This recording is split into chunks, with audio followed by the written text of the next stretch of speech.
Hi friends, ನೀವು ನೋಡ್ತಾ ಇರೋದು ಇನ್ಫೋ ಮೈಂಡ್ ಸೆಟ್. ತಮಿಳಿನಲ್ಲಿ ಸರಿಯಾಗಿ ನೋಡಿದೀರಾ? ಶೇರ್ ಮಾರ್ಕೆಟ್ ಬಗ್ಗೆ ಕಂಪ್ಲೀಟ್ ನಾಲೆಜ್. ನೀವು ಶೇರ್ ಮಾರ್ಕೆಟ್ಗೆ ಹೊಸಬ್ರಾ? ಶೇರ್ ಮಾರ್ಕೆಟ್ ಬಗ್ಗೆ ನಿಮ್ಗೆ ಏನೂ ಗೊತ್ತಿಲ್ವಾ?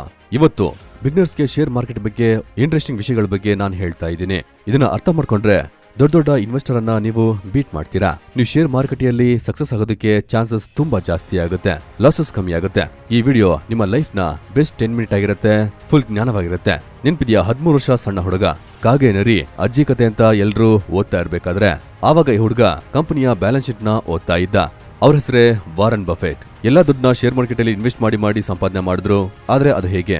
ಇನ್ವೆಸ್ಟ್ಮೆಂಟ್ ಅನ್ನೋದು ಸುಮಾರು ರೀತಿ ಇದೆ. ಆ ರೀತಿ FD ಅಲ್ಲಿ ಇನ್ವೆಸ್ಟ್ ಮಾಡಿದ್ರೆ ನಿಮ್ಗೆ 7% ರಿಟರ್ನ್ ಸಿಗುತ್ತೆ. ಡೆಟ್ ಫಂಡ್ ಅಲ್ಲಿ 6% ಸಿಗುತ್ತೆ. ಈಗ ರಿಯಲ್ ಎಸ್ಟೇಟ್ ಮತ್ತೆ ಗೋಲ್ಡ್ ಕೂಡ ಕಳೆದ 5 ವರ್ಷದಲ್ಲಿ 5% ಗಿಂತ ಜಾಸ್ತಿ ರಿಟರ್ನ್ ಸಿಗ್ತಾನೆ ಇಲ್ಲ. ಸೇವಿಂಗ್ ಅಕೌಂಟ್ ಅಲ್ಲಿ 4% ಸಿಗುತ್ತೆ. ಕರೆಂಟ್ ಅಕೌಂಟ್ ಅಲ್ಲಿ ಯಾವುದೇ ರೀತಿ ಸಿಗ್ತಾನೆ ಇಲ್ಲ. ಮ್ಯೂಚುವಲ್ ಫಂಡ್ ಮತ್ತೆ ಶೇರ್ ಮಾರ್ಕೆಟ್ ಅಲ್ಲಿ 12ರಿಂದ 18% ರಿಟರ್ನ್ ಸಿಗ್ತಾ ಇದೆ. ಶೇರ್ ಮಾರ್ಕೆಟ್ ಅಲ್ಲಿ 2 ವಿಧವಾಗಿ ಇನ್ವೆಸ್ಟ್ ಮಾಡಬಹುದು. ಒಂದು ಮ್ಯೂಚುವಲ್ ಫಂಡ್ ಅಲ್ಲಿ ಮಾಡಬಹುದು ಇಂಡೈರೆಕ್ಟ್ ಆಗಿ, ಇಲ್ಲಾಂದ್ರೆ ಒಂದು ಕಂಪನಿಯ ಶೇರ್ ಅನ್ನ ತಗೋಬಹುದು. ಇದನ್ನ ಡೈರೆಕ್ಟ್ ಅಂತ ಹೇಳ್ತಾರೆ. ಆದ್ರೆ ನಿಮ್ಗೆ ಇವತ್ತು ನಾನು ಫಂಡಮೆಂಟಲ್ ಪವರ್ಫುಲ್ ನಾಲೆಜ್ ಅನ್ನ ಕೊಡ್ತಾ ಇದ್ದೀನಿ. ಇದನ್ನ ಮೊದಲೇ ಶೇರ್ ಮಾಡ್ತೀನಿ. ಶೇರ್ ಮಾರ್ಕೆಟ್ ಅಲ್ಲಿ ಏನಕ್ಕೆ ಜನ ಫೇಲ್ ಆಗ್ತಾರೆ ಒಂದನ್ನ ಅರ್ಥ ಮಾಡ್ಕೊಳ್ಳಿ. ಇಂಡಿಯಾದಲ್ಲಿ 4% ಮಾತ್ರ ಶೇರ್ ಮಾರ್ಕೆಟ್ ಅಲ್ಲಿ ಇನ್ವೆಸ್ಟ್ ಮಾಡ್ತಾ ಇದ್ದಾರೆ. ಆದ್ರೆ ಅಮೆರಿಕದಲ್ಲಿ 50% ಜನ ಶೇರ್ ಮಾರ್ಕೆಟ್ ಅಲ್ಲಿ ಇನ್ವೆಸ್ಟ್ ಮಾಡ್ತಾ ಇದ್ದಾರೆ. ಜನರು ಇಂಡಿಯಾದಲ್ಲಿ ಏನಕ್ಕೆ ಇನ್ವೆಸ್ಟ್ ಮಾಡಲ್ಲ ಅಂದ್ರೆ ಅವ್ರ ಹತ್ರ ರಿಸ್ಕ್ ಆಪಿಟೈಟ್ ಇಲ್ವೇ ಇಲ್ಲ. ಎರಡನೇದು ಇದ್ರ ಬಗ್ಗೆ ಅವರಿಗೆ ನಾಲೆಜ್ ಇಲ್ಲ. ಮತ್ತೆ ಮೂರನೇದಾಗಿ ಸುಮಾರು ಸ್ಕ್ಯಾಂಡಲ್ ಮತ್ತೆ ಫ್ರಾಡ್ ಎಲ್ಲ ನಡೆದಿದೆ. ಇದರಿಂದ ಜನರಿಗೆ ಲಾಸ್ ಆಗಿದೆ. ಸ್ಕ್ಯಾಂಡಲ್ ಫ್ರಾಡ್ಸ್ ಎಲ್ಲ ನಿಮ್ಗೆ ಗೊತ್ತಿದೆ. ಹರ್ಷದ್ ಮೆಹ್ತಾ ಫ್ರಾಡ್ ಆಗಿದೆ, ಕೇತನ್ ಪಾರಿ ಫ್ರಾಡ್ ಆಗಿದೆ. ಆದ್ರೆ ಅದೇ ಸಮಯದಲ್ಲಿ ಸುಮಾರು ಜನ ಪವರ್ಫುಲ್ ಆದ ಹೆಸರಲ್ಲಿ ಒಳ್ಳೆ ಲಾಭವನ್ನ ಗಳಿಸ್ಯಾರೆ. ವಾರನ್ ಬಫೆಟ್ ನಿಮ್ಗೆ ಗೊತ್ತಿರುತ್ತೆ. ಆದ್ರೆ ಇಂಡಿಯಾದಲ್ಲಿ ಯಾರು? ಅವರೇ ಇಂಡಿಯಾದ ವಾರನ್ ಬಫೆಟ್, ರಾಕೇಶ್ ಜುಂಜುನ್ವಾಲಾ. ಇವ್ರನ್ನ ಇಂಡಿಯಾದ ವಾರನ್ ಬಫೆಟ್ ಅಂತ ಕೂಡ ಹೇಳ್ತಾರೆ. ಇವರು ಅಲ್ಲದೆ ರಾಮದೇವ್ ಅಗರ್ವಾಲ್, ವಿಜಯ್ ಕೇಡಿಯಾ, ರಾಧಾಕೃಷ್ಣ ದವಾನಿ, ಇವ್ರಿಗೆ ಸುಮಾರು ಜನ ದುಡ್ಡನ್ನ ಗಳಿಸ್ಯಾರೆ. ಮೊದಲು ಅರ್ಥ ಮಾಡ್ಕೊಳ್ಳೋಣ ಈ ಶೇರ್ ಮಾರ್ಕೆಟ್ ಹೇಗೆ ಕೆಲಸ ಮಾಡುತ್ತೆ ಅಂತ. ಇದೊಂದು ತರಕಾರಿ ಮಾರುಕಟ್ಟೆ ಹಾಗೇನೆ. ನೀವು ತರಕಾರಿ ತಗೊಳ್ಳೋದಕ್ಕೆ ಮಾರ್ಕೆಟ್ಗೆ ಹೋಗ್ತಿರಲ್ಲ, ಆವಾಗ ಟೊಮೊಟೊ ಕೇಳ್ತೀರಾ. ಅವ್ರ ಅದಕ್ಕೆ 20 ರೂಪಾಯಿ ಕೆಜಿ ಅಂತಾರೆ. ಅದಕ್ಕೆ ನೀವು 15 ರೂಪಾಯಿ ಕೊಡಿ ಅಂತ ಕೇಳ್ತೀರಾ. ಇಲ್ಲ 20 ರೂಪಾಯಿ ಕೆಜಿ, 15ಗಿಂತ ಜಾಸ್ತಿ ಕೊಡಲ್ಲ ಅಂತ ಹೇಳ್ತಾ ಇದೀರಾ. ಸರಿ, ನಿಮ್ಗೆ ಬೇಡ ನಮ್ಗೆ ಬೇಡ, 18 ರೂಪಾಯಿ ಕೊಡಿ ಸಾಕು. ಈ ರೀತಿ ನೆಗೋಷಿಯೇಷನ್ ಉಂಟಾಗುತ್ತೆ. ಡಿಮ್ಯಾಂಡ್ ಮತ್ತೆ ಸಪ್ಲೈ ಇದರಲ್ಲಿ ನಡೆಯುತ್ತೆ. ಯಾವೊಂದು ವಿಷಯಕ್ಕೆ ಜಾಸ್ತಿ ಡಿಮ್ಯಾಂಡ್ ಇರುತ್ತೋ ಆ ತರಕಾರಿಯ ರೇಟು ಜಾಸ್ತಿ ಆಗುತ್ತೆ. ಏನಕ್ಕಂದ್ರೆ ಅದಕ್ಕೆ ಸಪ್ಲೈ ಇರಲ್ಲ. ಬೇರೆ ಏನಾದ್ರೂ ತರಕಾರಿ ಇದ್ರೆ ಅದರ ಡಿಮಾಂಡ್ ತುಂಬಾ ಕಮ್ಮಿ, ಆದ್ರೆ ಸಪ್ಲೈ ಅನ್ನೋದು ಜಾಸ್ತಿ ಆಗಿದ್ರೆ ಅದರ ರೇಟು ಕಮ್ಮಿ ಆಗುತ್ತೆ. ಶೇರ್ ಮಾರ್ಕೆಟ್ ಅಲ್ಲೂ ಕೂಡ ಈ ರೀತಿನೇ ನಡೆಯುತ್ತೆ. ಶೇರ್ ಮಾರ್ಕೆಟ್ ನ ಸಂತೆ ಯಾವುದು? NSE, BSE, national stock exchange, Bombay stock exchange. ಇಲ್ಲೇ ನಾವು ಶೇರ್ ತಗೋತೀವಿ, ಮಾರ್ತೀವಿ. ನೀವು ಟ್ರೇಡಿಂಗ್ ಅಲ್ಲಿ ಇನ್ವೆಸ್ಟ್ ಮಾಡಿದ್ರೆ ನಿಮ್ಗೆ ಗೊತ್ತಾಗಿರುತ್ತೆ. ಇಲ್ಲಿ ಜನರು ಶೇರ್ ನ ತಗೋಬೇಕಾದ್ರೆ ಕೆಲವು ಟಿಪ್ಸ್ ಅನ್ನ ಕೇಳ್ತಾರೆ. ಯಾವ ಶೇರ್ ತಗೊಳ್ಳೋದು, ಟಿಪ್ಸ್ ಕೊಡಿ ಅಂತ ಕೇಳ್ತಾ ಇರ್ತಾರೆ. ಯಾವ್ದು ಮಾರ್ಕೆಟ್ ಅಲ್ಲಿ ಚೆನ್ನಾಗಿದೆ, ಟಿವಿಲಿಂದ ಟಿಪ್ಸ್ ಅನ್ನ ತಗೋತೀವಿ, ಅಡ್ವೈಸರ್ ಇಂದ ನಾವು ಟಿಪ್ಸ್ ಅನ್ನ ತಗೋತೀವಿ, ನ್ಯೂಸ್ ಪೇಪರ್ ಅಲ್ಲಿ ನೋಡ್ತೀವಿ, ಇಂಟರ್ನೆಟ್ ಅಲ್ಲಿ ನೋಡ್ತೀವಿ. ಏನಾದ್ರೂ ಇನ್ಸೈಡ್ ನ್ಯೂಸ್ ಗೊತ್ತಾಗತ್ತಂತ ಕಾಯ್ತಾ ಇರ್ತೀವಿ. ಟಿಪ್ ಬೇಕಾ ನಿಮ್ಗೆ? ಟಿಪ್ ಅನ್ನೋದು ನಿಮ್ಗೆ ರೆಸ್ಟೋರೆಂಟ್ ಅಲ್ಲಿ ಸಿಗುತ್ತೆ. ಶೇರ್ ಮಾರ್ಕೆಟ್ ಟಿಪ್ ಅನ್ನೋದು ಇಲ್ವೇ ಇಲ್ಲ. ನೀವು ನ್ಯೂಸ್ ನ ಟ್ರ್ಯಾಕ್ ಮಾಡಬೇಡಿ, ಟ್ರೆಂಡ್ ನ ಟ್ರ್ಯಾಕ್ ಮಾಡಿ. ನಾ ಏನಕ್ಕೆ ನಿಮ್ಗೆ ನ್ಯೂಸ್ ನ ಟ್ರ್ಯಾಕ್ ಮಾಡಬೇಡಿ, ಟ್ರೆಂಡ್ ನ ಟ್ರ್ಯಾಕ್ ಮಾಡಿ ಅಂತ ಹೇಳ್ತಿದ್ದೀನಿ ಗೊತ್ತಾ? ಅದು ಏನಕ್ಕಂದ್ರೆ ಸ್ವಲ್ಪ ಇಂಟೆಲಿಜೆನ್ಸ್ ಮತ್ತೆ ಸ್ವಲ್ಪ ಅರ್ಥ ಮಾಡ್ಕೊಂಡ್ರೆ ಸಾಕು. ಅದು ಏನಕ್ಕೆ ಅಂತ ನಾನು ನಿಮ್ಗೆ ಶೇರ್ ಮಾಡ್ತೀನಿ. ಒಂದು ಫಂಡಮೆಂಟಲ್ ನ ನೀವು ಅರ್ಥ ಮಾಡ್ಕೊಂಡ್ರೆ ಅದ್ರ ಬಗ್ಗೆ ನಿಮ್ಗೆ ಒಳ್ಳೆ ನಾಲೆಜ್ ಸಿಗುತ್ತೆ. ಬನ್ನಿ PE ಬಗ್ಗೆ ನೋಡೋಣ. PE ಅಂದ್ರೆ ಪ್ರೈಸ್ ಅರ್ನಿಂಗ್ ರೇಷಿಯೋ. ಮೊದಲು ನೀವು ನಿಫ್ಟಿ ಅಂದ್ರೆ ನಿಫ್ಟಿ 50 ಅಂದ್ರೆ ಎಂತ ಅಂತ ಅರ್ಥ ಮಾಡ್ಕೊಳ್ಳಿ. ಇದು ಇಂಡಿಯಾದ 50 ದೊಡ್ಡ ಕಂಪನಿ ಇದೆಯಲ್ಲ, ಇದೆಲ್ಲವನ್ನ ಒಟ್ಟು ಮಾಡಿ ಒಂದು ರೆಪ್ರೆಸೆಂಟ್ ಮಾಡುತ್ತೆ. ಆ ರೆಪ್ರೆಸೆಂಟಿವ್ ನಿಫ್ಟಿ 50. ಇದು ಈ 50 ಕಂಪನಿಯನ್ನ ರೆಪ್ರೆಸೆಂಟ್ ಮಾಡುತ್ತೆ. ಮಾರ್ಕೆಟ್ ಹೇಗೆ ಹೋಗ್ತಾ ಇದೆ, ಮೇಲ್ಗಡೆ ಹೋಗ್ತಾ ಇದೆಯಾ, ಕೆಳಗಡೆ ಹೋಗ್ತಾ ಇದೆಯಾ? ಈ ನಿಫ್ಟಿ ಬಗ್ಗೆ ಅರ್ಥ ಮಾಡ್ಕೊಳ್ಳೋಣ. ಎಲ್ಲಾ ಕಂಪನಿ ಚೆನ್ನಾಗಿ ಪರ್ಫಾರ್ಮ್ ಮಾಡ್ತಾ ಇದೆಯಾ, ಕೆಟ್ಟದಾಗಿ ಪರ್ಫಾರ್ಮ್ ಮಾಡ್ತಾ ಇದೆಯಾ ಅಂತ. ನಿಫ್ಟಿಯ ಒಂದು ಪ್ರೈಸ್ ಅರ್ನಿಂಗ್ ರೇಷಿಯೋ ಇದೆ. ಅಂದ್ರೆ ಎಷ್ಟು ದುಡ್ಡು ಹಾಕ್ತೀಯಾ ಮತ್ತೆ ನಿಮ್ಗೆ ಎಷ್ಟು ದುಡ್ಡು ಅದಕ್ಕೆ ರಿಟರ್ನ್ ಆಗಿ ಸಿಗುತ್ತೆ ಅಂತ. ಸಾಧಾರಣವಾದ ಭಾಷೆಯಲ್ಲಿ ಇದನ್ನ ಅರ್ಥ ಮಾಡ್ಕೊಳ್ಳೋಣ. ಬರೀ ಈ ಟಿಪ್ ನ ಮಾತ್ರ ಅರ್ಥ ಮಾಡ್ಕೊಳ್ಳಿ. ನೀವು ಶೇರ್ ಮಾರ್ಕೆಟ್ ಅಲ್ಲಿ ಅದನ್ನ ಇನ್ವೆಸ್ಟ್ ಮಾಡ್ತಿರೋ ಬಿಡ್ತಿರೋ. ನಾನು ನಿಮ್ಗೆ PE ಬಗ್ಗೆ ಒಂದು ಸೀಕ್ರೆಟ್ ಅನ್ನ ಹೇಳ್ತಾ ಇದ್ದೀನಿ. ಇದು ದೊಡ್ಡ ಇನ್ವೆಸ್ಟರ್ ಗೆ ಗೊತ್ತು, ಆದ್ರೆ ಅದನ್ನ ಯಾರು ಕೂಡ ಹೇಳೋದೇ ಇಲ್ಲ. ಸರಿ, ಪ್ರೈಸ್ ಅರ್ನಿಂಗ್ ರೇಷಿಯೋ ಅದು ಯಾವ್ದು? ಅದು ನಿಫ್ಟಿದು ಕೂಡ ಇದೆ. ಅಂದ್ರೆ 50 ಕಂಪನಿಯನ್ನ ಒಟ್ಟಿಗೆ ಸೇರಿಸಿ ಅದು ಒಂದು ಇಂಡಿವಿಜುವಲ್ ಕಂಪನಿಯ ಅರ್ನಿಂಗ್ ರೇಷಿಯೋ ಆಗಿ ಕೂಡ ಇರಬಹುದು. ಲೈಕ್ ರಿಲಯನ್ಸ್ ಆಗಿರಬಹುದು, TCS ಆಗಿರಬಹುದು, ಇನ್ಫೋಸಿಸ್ ಆಗಿರಬಹುದು. ಎಲ್ಲದರಲ್ಲೂ ಪ್ರೈಸ್ ಅರ್ನಿಂಗ್ ರೇಷಿಯೋವನ್ನ ಚೆಕ್ ಮಾಡಬೇಕು. ಇಂಡಿವಿಜುವಲ್ ಶೇರ್ ನ ಚೆಕ್ ಮಾಡೋಕ್ಕಿಂತ ಮುಂಚೆ ಟೋಟಲ್ ಮಾರ್ಕೆಟ್ ಶೇರ್ ಅನ್ನ ನಾವು ಚೆಕ್ ಮಾಡಬೇಕು. ನೀನು ಎಷ್ಟು ಹಾಕ್ತೀಯ, ಎಷ್ಟು ರಿಟರ್ನ್ ನಿಮಗೆ ಸಿಗುತ್ತೆ ಅಂತ. ಈ price earning ratio movement market ಬಗ್ಗೆ ಹೇಳುತ್ತೆ. ಕಳೆದ 30, 40, 50 ವರ್ಷದ ಬಗ್ಗೆ ಕೂಡ ಹೇಳುತ್ತೆ. ಇದು ತುಂಬಾ ಡೌನ್ ಅಂದ್ರೆ 10ರವರೆಗೆ ಹೋಗಿದೆ, ತುಂಬಾ ಹೈ ಅಂದ್ರೆ 30ವರೆಗೆ ಹೋಗಿದೆ. 30 ಇದರ ಹೈಯೆಸ್ಟ್ ಆಗಿ ಹೋಗಿದೆ, 10 ಇದರ ಲೋಯೆಸ್ಟ್ ಆಗಿ ಹೋಗಿದೆ. ಅದು 10ಕ್ಕೆ ಪಕ್ಕದಲ್ಲಿದ್ರೆ ಅದು Nifty PE. Price earning ratio ನಿಫ್ಟಿಯ 10, 11, 12, 13 ಆಗಿದ್ರೆ ಜಾಸ್ತಿ ಇನ್ವೆಸ್ಟ್ ಮಾಡಿ. ಯಾಕಂದ್ರೆ ಈ ಸಮಯದಲ್ಲೂ ಕೂಡ ಕಮ್ಮಿ ದುಡ್ಡಲ್ಲಿ ಜಾಸ್ತಿ ಅರ್ನಿಂಗ್ ಸಿಗುತ್ತೆ. ಬಟ್ ಅದೇ ನಿಫ್ಟಿ PE 30ರ ಪಕ್ಕದಲ್ಲಿದ್ರೆ 25, 26, 27, 28, 29, 30 ಆವಾಗ ದುಡ್ಡನ್ನ ತುಂಬಾ ಕಮ್ಮಿಯಾಗಿ ಹಾಕಿ. ನಿಫ್ಟಿ ಕೆಳಗಡೆ ಇದ್ರೆ ಇನ್ವೆಸ್ಟ್ ಮಾಡಿ, ನಿಫ್ಟಿ ಮೇಲಕ್ಕೆ ಹೋದ್ರೆ ಡೈವೆಸ್ಟ್ ಮಾಡಿ. ಆದ್ರೆ ಇಲ್ಲಿ ಸಮಸ್ಯೆ ಏನು, ಜನರಿಗೆ ಟಿಪ್ ಬೇಕು, ಅವರು ಬೇಸಿಕ್ ಅನ್ನ ಅರ್ಥ ಮಾಡ್ಕೊಳ್ಳೋದೇ ಇಲ್ಲ. ಅರೆ ಈ ನಿಫ್ಟಿ ಪಿಇ ಅಂತ ಹೇಳ್ತಾರಲ್ಲ, ಅದೆಲ್ಲ ಏನಕ್ಕೆ ಹೇಳ್ ಮಚ, ರಿಲಯನ್ಸ್ ಹಾಕ್ಲಾ ಟಾಟಾದಲ್ಲಿ ಹಾಕ್ಲಾ ಹೇಳ್ ಮಚ ಅಂತ ಕೇಳಿ ತಪ್ಪು ಮಾಡ್ತಾ ಇರ್ತಾರೆ. ಒಂದು ಇನ್ವೆಸ್ಟರ್ ಹೇಳ್ತಾರೆ ಈ market worst, I am saying bye to the market, bye ಅಂತ ಹೇಳ್ತಾರೆ. ಇದನ್ನ ಮತ್ತೊಬ್ರು ಕೇಳಿ saying bye to the market, no saying bye. ಈ ಕಡೆ BYE ಆಗತ್ತೆ, ಈ ಕಡೆ BUY ಆಗತ್ತೆ. ಇದನ್ನ ಹೇಳೋದು ಚೈನೀಸ್ ವಿಸ್ಪರ್. ಅದು ಏನಂದ್ರೆ ಸ್ಟಾರ್ಟಿಂಗ್ ಅಲ್ಲಿ ಒಬ್ರತ್ರ ಏನೋ ಹೇಳ್ತಾರೆ, ಕೊನೆಗೆ ಅದು ಏನೋ ಆಗ್ಬಿಡುತ್ತೆ. Nicholas Darvas, one of the great investor. ಇವರು 18 ತಿಂಗಳಲ್ಲಿ $25,000 ಅನ್ನ ಇನ್ವೆಸ್ಟ್ ಮಾಡಿ $2 ಮಿಲಿಯನ್ ಅನ್ನ ಸಂಪಾದನೆ ಮಾಡಿದ್ದಾರೆ. ಇವರು ಬೇಸಿಕ್ ಆಗಿ ಡಾನ್ಸರ್, ಶೇರ್ ಮಾರ್ಕೆಟ್ ಅಲ್ಲಿ ಇಂಟ್ರೆಸ್ಟ್ ಇತ್ತು. ಅವ್ರು ಏನ್ ಮಾಡ್ತಾರೆ ಅಂದ್ರೆ ಕ್ಲಬ್ಬಿಗೆ ಬರೋ ಶ್ರೀಮಂತರ ಹತ್ರ ಕೇಳಿ ದುಡ್ಡನ್ನ ಎಲ್ಲಾ ಶೇರ್ಸ್ ಅಲ್ಲಿ ಇನ್ವೆಸ್ಟ್ ಮಾಡ್ತಾರೆ. ಆದ್ರೆ ಸ್ಟಾರ್ಟಿಂಗ್ ಅಲ್ಲಿ ಇನ್ವೆಸ್ಟ್ ಮಾಡಿದ್ದೆಲ್ಲ ಕೂಡ ಲಾಸ್ ಆಗುತ್ತೆ. ಅದರ ನಂತರ ಬಿಸ್ನೆಸ್ ನ್ಯೂಸ್ ಪೇಪರ್ ಎಲ್ಲದಕ್ಕೂ ಸಬ್ಸ್ಕ್ರೈಬ್ ಮಾಡಿ ಅದರಲ್ಲಿ ಸಿಕ್ಕಿದ್ದ ಟಿಪ್ಸ್ ಅನ್ನ ಇಟ್ಕೊಂಡು ಮತ್ತೆ ಅವರು ಇನ್ವೆಸ್ಟ್ ಮಾಡ್ತಾರೆ. ಆದ್ರೆ ಮತ್ತೆ ಅವರಿಗೆ ಲಾಸ್ ಆಗುತ್ತೆ. ಮತ್ತೆ ಅವರು ಇನ್ವೆಸ್ಟ್ ಮಾಡಿದ್ರು. ಆದ್ರೆ ಅದಕ್ಕಿಂತ ಮುಂಚೆ ಫಂಡಮೆಂಟಲ್ ನ ಅವರು ಅರ್ಥ ಮಾಡ್ಕೊಂಡ್ರು. ಅದನ್ನ ಅರ್ಥ ಮಾಡ್ಕೊಂಡ್ಮೇಲೆ ಶೇರ್ ಮಾರ್ಕೆಟ್ ಅವರಿಗೆ ಲಾಭವನ್ನ ಕೊಡ್ತು.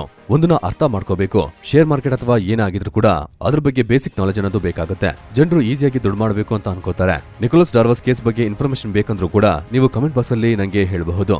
ಡೀಟೇಲ್ ಆಗಿ ನಾನು ನಿಮ್ಗೆ ಹೇಳ್ತೀನಿ. ಅದಕ್ಕಿಂತ ಮುಂಚೆ ಚಾನಲ್ಗೆ ಸಬ್ಸ್ಕ್ರೈಬ್ ಮಾಡಿಲ್ಲ ಅಂದ್ರೆ, ಲೈಕ್ ಮಾಡಿಲ್ಲ ಅಂದ್ರೆ ಈಗಲೇ ಲೈಕ್ ಮಾಡ್ಕೊಳ್ಳಿ. ಇದು ನಿಮ್ಗೆ ಫ್ರೀ ಆಫ್ ಕಾಸ್ಟ್, ಆದ್ರೆ ನಂಗೆ ದೊಡ್ಡ ಮೋಟಿವೇಶನ್. ಹರ್ಷದ್ ಮೆಹ್ತಾ ಸ್ಕ್ಯಾಮ್ ಕೂಡ ಈ ರೀತಿನೇ ನಡೀತು.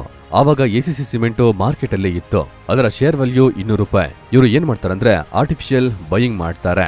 ಇದರಿಂದ ಆ ಶೇರ್ ನ ವ್ಯಾಲ್ಯೂ $200 ರಿಂದ $900 ಆಗುತ್ತೆ. ಆದ್ರೆ ACC ಕಂಪನಿಯಲ್ಲಿ ದಮ್ಮೆ ಇರಲಿಲ್ಲ. ಕಂಪನಿಯ ಫಂಡಮೆಂಟಲ್ ಅನ್ನೋದು ತುಂಬಾ ವೀಕ್ ಆಗಿತ್ತು. ಅದರ ಪ್ರಾಫಿಟಬಿಲಿಟಿ ಬೆಳೆದಿಲ್ಲ, ಟಾಪ್ ಲೈನ್ ಗ್ರೋತ್ ಇರಲಿಲ್ಲ, ಬಾಟಮ್ ಲೈನ್ ಬೆಳೆದಿಲ್ಲ. ಅವರಿಗೆ ಮಾರ್ಕೆಟ್ ಅಲ್ಲಿ ಕಾಂಪೌಂಡ್ ಆನ್ಯುವಲ್ ಗ್ರೋತ್ ಕೂಡ ಇರಲಿಲ್ಲ. ಇದರ ಫಂಡಮೆಂಟಲ್ ಎಲ್ಲವೂ ಕೂಡ ವೀಕ್ ಆಗಿದೆ. ಆದ್ರೆ ಹರ್ಷದ್ ಮೆಹ್ತಾ ಈ ಕಂಪನಿಯನ್ನ ರ್ಯಾಲಿ ಮಾಡಿ 200 ರಿಂದ 9,000 ಮಾಡ್ತಾರೆ. ಅದಕ್ಕೋಸ್ಕರ ಜನರು ಶೇರ್ ಅನ್ನ ತಗೋತಾ ಇದ್ರು. ಎಲ್ಲವೂ ಕೂಡ ಮೇಲ್ ಬಂದ್ಮೇಲೆ ಹರ್ಷದ್ ಮೆಹ್ತಾ ಅವರ ಶೇರ್ ಅನ್ನ ಮಾರ್ಬಿಡ್ತಾರೆ. ಇದೇ artificially pump and dump. Starting ಅಲ್ಲಿ ಪಂಪ್ ಮಾಡ್ತಾರೆ, ಆಮೇಲೆ ಡಂಪ್ ಮಾಡ್ತಾರೆ. ಪ್ರೈಸ್ ನ ಮೇಲೆ ಕೇರಿಸಿ ಅದನ್ನ ಮಾರ್ಬಿಟ್ಟು ಹೊರಗಡೆ ಬಂದ್ಬಿಡ್ಬೇಕು. ಇವರು ಪ್ರೈಸ್ ನ 9,000 ತಗೊಂಡು ಹೋಗಿ ಅಲ್ಲಿ ಶೇರ್ ನ ಮಾರ್ಬಿಟ್ಟು ಎಕ್ಸಿಟ್ ಆಗ್ತಾರೆ. ಇವರಿಗೆ ತುಂಬಾ ದೊಡ್ಡ ಲಾಭ. 1000 ರಿಂದ 9,000 ತಗೊಂಡ್ರು ಕೂಡ 9 ಪಟ್ಟು ಲಾಭ. ಸೊ ಇದೇ ಟಿಪ್ ನ ತಗೊಂಡ್ರೆ ಸಮಸ್ಯೆ ಆಗೋದು. ಮೊದಲು ಮಾರ್ಕೆಟ್ ಅಲ್ಲಿ ಹೋಗಿ PE ಅನ್ನ ಚೆಕ್ ಮಾಡಿ, ನಿಫ್ಟಿ 50 ಅನ್ನ ನೋಡಿ.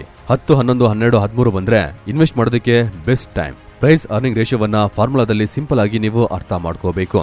ಮಾರ್ಕೆಟ್ ನ PE ಅಂದ್ರೆ ನಿಫ್ಟಿಯ PE 10 ಇದ್ರೆ ಆವಾಗ ನೀವು $1 ಸಂಪಾದನೆ ಮಾಡೋದಕ್ಕೆ $10 ಇನ್ವೆಸ್ಟ್ ಮಾಡಬೇಕು.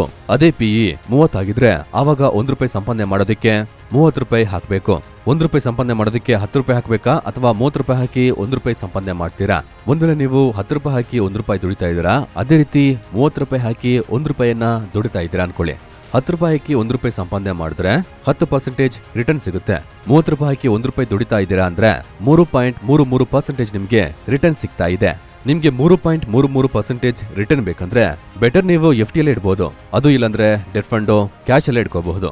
ಒಂದನ್ನ ಅರ್ಥ ಮಾಡ್ಕೊಳ್ಳಿ. ಇದರ ಹಿಂದೆ ಇರೋ ಒಂದು ಸಿನಾರಿಯೋವನ್ನ ನಾನ್ ನಿಮ್ಗೆ ಹೇಳ್ತೀನಿ.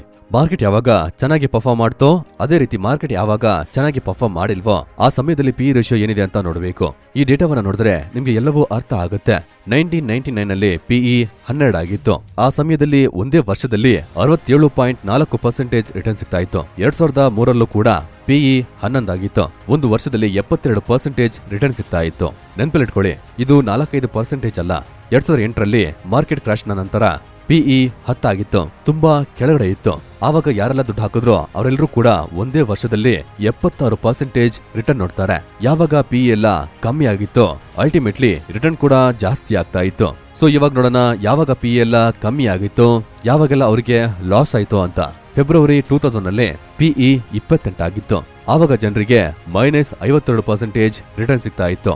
ಅಂದ್ರೆ ಜನರು ಎಷ್ಟು ಇನ್ವೆಸ್ಟ್ ಮಾಡಿದ್ರು ಅದರಲ್ಲಿ ಅರ್ಧ ದುಡ್ಡು ಖಾಲಿ. ಜನವರಿ 2008 ಮಾರ್ಕೆಟ್ ಕ್ರಾಶ್ ಆಗೋಕ್ಕಿಂತ ಮುಂಚೆ ನೋಡಿದ್ರೆ 28 ಆಗಿತ್ತು. ಇಲ್ಲಿನವರೆಗೂ ಮಾರ್ಕೆಟ್ ಕ್ರಾಶ್ ಆಗಿಲ್ಲ, ಇದೊಂದು ಸಿಂಪ್ಟಮೆ. ಆವಾಗ PE ನೋಡಿದ್ರೆ 28 ಆಗಿತ್ತು. ಆದ್ರೆ ಜನ ಇನ್ವೆಸ್ಟ್ ಮಾಡ್ತಾನೆ ಇದ್ರು, PE ಮೇಲಿದೆ ಅಂತ.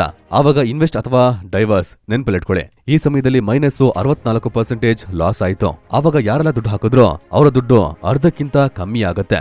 ನಾರ್ಮಲ್ ಜನ ದುಡ್ಡನ್ನ ಇನ್ವೆಸ್ಟ್ ಮಾಡ್ತಾರೆ, ಯಾಕಂದ್ರೆ ಅವರ ಮನಸ್ಸಲ್ಲಿ ಏನಾಗತ್ತಂದ್ರೆ ಖಂಡಿತ ಅದರಲ್ಲಿ ಡಿಫರೆನ್ಸ್ ಕಾಣುತ್ತೆ. ಹೇ ಕಮಾನ್, ಎಲ್ಲ ಟೈಮಲ್ಲೂ ಒಂದೇ ರೀತಿ ಇರುತ್ತಾ? This time it's going to be different. British investor John Temple, ಲೋಕದಲ್ಲಿ 4 ಡೇಂಜರಸ್ ವರ್ಡ್ ಇದೆ. This time is different. ಆವಾಗ ಜನ ಏನ್ ಅನ್ಕೊಂತಾರೆ ಅಂದ್ರೆ ಈ ಸತಿ ಮೋದಿ ಗವರ್ಮೆಂಟ್ ಮಾರ್ಕೆಟ್ ಮೇಲಕ್ಕೆ ಹೋಗುತ್ತೆ. This time is different. ಆದ್ರೆ ಅದು ಚೇಂಜ್ ಆಗೋದಕ್ಕೆ ಸುಮಾರು ಚಾನ್ಸಸ್ ಇದೆ. ಆದ್ರೂ ಕೂಡ ನಿಮ್ಗೆ ದುಡ್ಡನ್ನ ಇನ್ವೆಸ್ಟ್ ಮಾಡ್ಬೇಕು ಅಂತ ಆತರ ಮಾಡ್ಲೇಬೇಕು ಅಂತ ಅನ್ಕೊಂಡ್ರೆ ಆವಾಗ ಕಮ್ಮಿಯಾಗಿ ಇನ್ವೆಸ್ಟ್ ಮಾಡಿ. PE ಜಾಸ್ತಿ ಇದೆಯಾ, ದುಡ್ಡನ್ನ ಇನ್ವೆಸ್ಟ್ ಮಾಡ್ಬೇಕಾ, ಆವಾಗ ಕಮ್ಮಿಯಾಗಿ ಹಾಕಿ. ವಿಡಿಯೋ ಲಾಸ್ಟ್ ಅಲ್ಲಿ ಎಷ್ಟು PE ಇರ್ಬೇಕಾದ್ರೆ ಎಷ್ಟು ಇನ್ವೆಸ್ಟ್ ಮಾಡ್ಬೇಕು ಅಂತ ನಾನು ನಿಮ್ಗೆ ಹೇಳ್ತೀನಿ. ನೀವು ವೆಯ್ಟ್ ಮಾಡಿ. ಡೆಟ್ ಫಂಡ್ ಇದೆಯಲ್ಲ, ಅಲ್ಲಿ ನಿಮ್ಗೆ 6% ರಿಟರ್ನ್ ಸಿಗುತ್ತೆ. PE ಕೆಳಗೆ ಬರೋ ತನಕ ಶಾಂತವಾಗಿ ವೆಯ್ಟ್ ಮಾಡಿ. ವಾರನ್ ಬಫೆಟ್ ನ ಗುರು ಅಂತ ಹೇಳ್ತಾರಲ್ಲ, ಫಾದರ್ ಆಫ್ ವ್ಯಾಲ್ಯೂ ಇನ್ವೆಸ್ಟಿಂಗ್, ಅವ್ರ ಹೆಸರು ಬೆಂಜಮಿನ್ ಗ್ರಾಹಂ. ಅವ್ರು ಹೇಳ್ತಾರೆ, ನನ್ ಮಾತ್ ಕೇಳು ವಾರನ್, ಸಾಕ್ಸ್ ಆಗಿರ್ಲಿ ಅಥವಾ ಸ್ಟಾಕ್ಸ್ ಆಗಿರ್ಲಿ, ಬೆಲೆ ಕಮ್ಮಿಯಾಗಿ ನಾವು ತಗೋಬೇಕು. ಒಂದು ಬೆಲೆ ಕಮ್ಮಿ ಇರೋ ವಸ್ತುವನ್ನ ನೀವು ಕಾಸ್ಟ್ಲಿ ಆಗಿ ತಗೊಂಡ್ರೆ ಅಥವಾ ಕಾಸ್ಟ್ಲಿ ಆದ ವಿಷಯವನ್ನ ನೀವು ಕಮ್ಮಿ ಬೆಲೆಗೆ ತಗೊಂಡ್ರೆ ಅದರಲ್ಲೇ ಕಂಪ್ಲೀಟ್ ಆದ ಕತೆ ಇರುತ್ತೆ.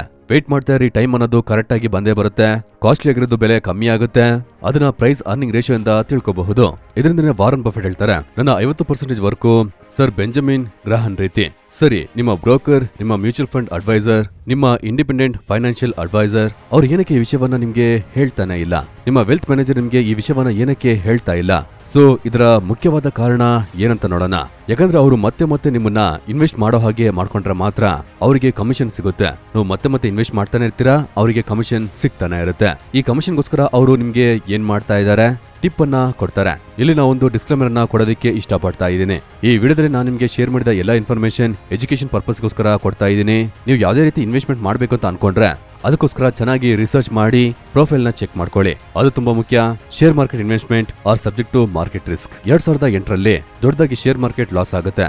2008ರಲ್ಲಿ ಫಾರಿನ್ ಇನ್ಸ್ಟಿಟ್ಯೂಷನಲ್ ಇನ್ವೆಸ್ಟರ್ಸ್ ಮಾರ್ಕೆಟ್ ಅಲ್ಲಿ ದೊಡ್ಡ ಮಟ್ಟಕ್ಕೆ ಮಾರ್ಬಿಟ್ಟು ಮಾರ್ಕೆಟ್ ಇಂದ ಹೊರಗಡೆ ಹೋಗ್ತಾರೆ. ಇದರಿಂದ ಕಾಮನ್ ಆದ ಇನ್ವೆಸ್ಟರ್ಗೆ ತುಂಬಾ ದೊಡ್ಡ ಲಾಸ್ ಆಗುತ್ತೆ. ಅದಕ್ಕೋಸ್ಕರ ನಾವು ಫಂಡಮೆಂಟಲ್ ನ ಅರ್ಥ ಮಾಡ್ಕೋಬೇಕು. PE ರೇಷಿಯೋ ಚೆಕ್ ಮಾಡಬೇಕು. ಈ PE ರೇಷಿಯೋ 10-30 ಹೇಳ್ನಲ್ಲ, ಇದು ಬರೀ ಇಂಡಿಯನ್ ಮಾರ್ಕೆಟ್ ಮಾತ್ರ ಅಪ್ಲಿಕಬಲ್? ಖಂಡಿತ ಅಲ್ವೇ ಅಲ್ಲ. ಲೋಕದಲ್ಲಿ ಎಷ್ಟು ಶೇರ್ ಮಾರ್ಕೆಟ್ ಇದೆಯೋ ಅವರಿಗೂ ಅವರ PE ಪ್ಯಾಟರ್ನ್ಸ್ ಸೃಷ್ಟಿಯಾಗಿದೆ. ಅದು ಅಮೆರಿಕನ್ ಮಾರ್ಕೆಟ್ ಆಗಿದ್ರು ಸರಿ, UK ಮಾರ್ಕೆಟ್ ಆಗಿದ್ರು ಸರಿ, ಸಿಂಗಪುರ್ ಮಾರ್ಕೆಟ್ ಆಗಿದ್ರು ಸರಿ, ಎಲ್ಲಾ ಮಾರ್ಕೆಟ್ಗೂ ಅವರ PE ನ ಪ್ಯಾಟರ್ನ್ ಸೃಷ್ಟಿಯಾಗಿದೆ. ಎಕ್ಸಾಂಪಲ್ಗೆ ಅಮೆರಿಕನ್ ಶೇರ್ ಮಾರ್ಕೆಟ್ ನ ಇಂಡೆಕ್ಸ್ ಡೋ ಜೋನ್ಸ್, ಅದರ PE ನ ಇಲ್ಲಿನವರೆಗೂ ಇರೋ ಗ್ರಾಫ್ ಅನ್ನ ನೋಡಿದ್ರೆ ಇವತ್ತಿನವರೆಗೂ ಅವರ PE 5ಕ್ಕಿಂತ ಕಮ್ಮಿ ಹೋಗಿದ್ದೇ ಇಲ್ಲ. ಅದೇ ರೀತಿ ಹೈಯೆಸ್ಟ್ ಅಂತ ನೋಡಿದ್ರೆ 35ಕ್ಕಿಂತ ಜಾಸ್ತಿ ಹೋಗಿದ್ದೇ ಇಲ್ಲ. ಅವರ ಲೈನು 5ಕ್ಕಿಂತ ಕೆಳಗಡೆ ಹೋಗಿಲ್ಲ, 35ಕ್ಕಿಂತ ಮೇಲೆ ಹೋಗಿಲ್ಲ. ಸೊ ಇಲ್ಲಿ ಕೂಡ ಅವರಿಗೆ 5ರಿಂದ 35ಕ್ಕೆ ಒಂದು ರೇಂಜ್ ಸೃಷ್ಟಿಯಾಗಿದೆ. ವೆಲ್, ಇದೇ ರೀತಿನೇ ನಮ್ಮ ಇಂಡಿಯನ್ ಮಾರ್ಕೆಟ್ ಅಲ್ಲೂ ಕೂಡ ಈ 10-30 ರೇಂಜ್ ಅನ್ನೋದು ಸೃಷ್ಟಿಯಾಗಿದೆ. ಸೊ ಈಗ ನೋಡೋಣ ಮಾರ್ಕೆಟ್ ನ PE ಎಷ್ಟಿರ್ಬೇಕಾದ್ರೆ ನಾವು ಎಷ್ಟು ಮಟ್ಟಕ್ಕೆ ಇನ್ವೆಸ್ಟ್ ಮಾಡಬಹುದು ಅಂತ. ನಿಫ್ಟಿಯ PE 10ರಿಂದ 15 ಈ ರೀತಿ ಎಲ್ಲ ಇದ್ರೆ ಆವಾಗ ಮಾರ್ಕೆಟ್ ಬಾಟಮ್ ಕ್ರಿಯೇಟ್ ಮಾಡುತ್ತೆ. ಆವಾಗ ನಿಮ್ಮ ಹತ್ರ ಶೇರ್ ಮಾರ್ಕೆಟ್ ಅಲ್ಲಿ ಇನ್ವೆಸ್ಟ್ ಮಾಡೋದಕ್ಕೆ ಎಷ್ಟು ದುಡ್ಡಿದೆಯೋ ಅದರಲ್ಲಿ 70% ನೀವು ಇನ್ವೆಸ್ಟ್ ಮಾಡಬೇಕು. ಅದೇ ರೀತಿ ನಿಫ್ಟಿಯ PE 15ರಿಂದ 20ಕ್ಕಿದ್ರೆ ಆವಾಗ ನೀವು 50% ಮಾತ್ರ ಇನ್ವೆಸ್ಟ್ ಮಾಡಬೇಕು. ಅದೇ ನಿಫ್ಟಿಯ PE 20ರಿಂದ 25 ಆ ರೀತಿ ಇದ್ರೆ ಆವಾಗ ಮಾರ್ಕೆಟ್ ತುಂಬಾ ಕಾಸ್ಟ್ಲಿ ಆಗಿದೆ. ಆವಾಗ ಆದಷ್ಟು ಕಮ್ಮಿಯಾಗಿ ಅಂದ್ರೆ 30% ಆ ರೀತಿ ಇನ್ವೆಸ್ಟ್ ಮಾಡಬೇಕು. ಈಗ ಸೃಷ್ಟಿಯಾಗಿರೋ ಈ 10-30 ಈ ಬೌಂಡ್ರಿ ರೇಂಜ್ ಇದೆಯಲ್ಲ, ಇದು ಮುರಿಯತ್ತಾ? ಖಂಡಿತ ಮುರಿಬಹುದು. ಇಲ್ಲಿ ನೋಡಿ, ಮಾರ್ಕೆಟ್ ನ ಒಂದು ಫೇಮಸ್ ಆದ ಪ್ರೋವರ್ಬ್ ಇದೆ, you must know the boundaries but remember boundaries are not permanent. Share market ನ ಫಸ್ಟ್ ಸ್ಟೆಪ್ ವಿಡಿಯೋ ಇದು.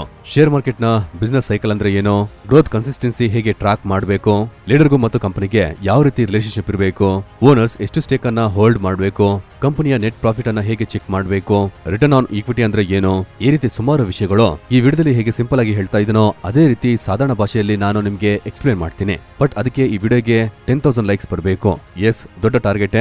ಸೊ ವಿಡಿಯೋವನ್ನ ಲೈಕ್ ಮಾಡಿ, ನಿಮ್ಮ ಫ್ರೆಂಡ್ಸ್ ಜೊತೆ ಶೇರ್ ಮಾಡಿ, ಮತ್ತೆ ಜೊತೆಗೆ ನಿಕೋಲಸ್ ಡಾರ್ವೆ ಬಗ್ಗೆ ಡೀಟೇಲ್ ಕೇಸ್ ಸ್ಟಡಿ ವಿಡಿಯೋ ಬೇಕಂದ್ರೆ ಮರಿದೆ ಕಮೆಂಟ್ ಬಾಕ್ಸ್ ಅಲ್ಲಿ ಹೇಳಿ. ಅವರ ಇನ್ವೆಸ್ಟ್ಮೆಂಟ್ ಸ್ಟ್ರಾಟಜಿ ಬಗ್ಗೆ ಒಂದು ಒಳ್ಳೆಯ ವಿಡಿಯೋವನ್ನ ನಾನು ಮಾಡ್ತೇನೆ. Thanks for watching. ಇನ್ನೊಂದು ವಿಡಿಯೋದಲ್ಲಿ ಭೇಟಿ ಆಗ್ತೀನಿ.